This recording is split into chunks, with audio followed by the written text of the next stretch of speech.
Hi students, welcome to NExT video.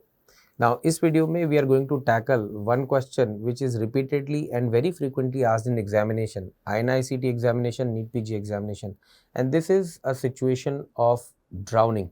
See, whenever we encounter any questions regarding drowning, one of the foremost things to inquire is whether drowning is antemortem or not. So, whenever you face a question where it is being asked whether drowning is antemortem or not, what are the three very critical things that we need to remember? Remember this mnemonic statement: cats and dogs having fun, right? The first letter is cats. This is cadaveric spasm. Second is dogs.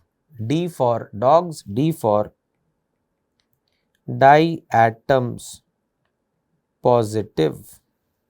And third is having, so forget having, fun.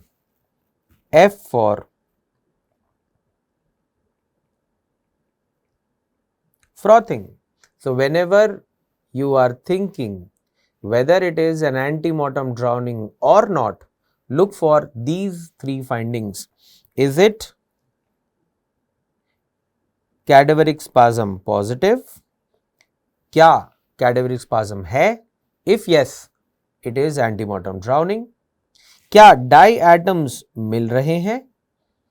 If मिल रहे हैं, high pointer towards antemortem drowning. The best pointer is finding of diatoms in bone marrow, right?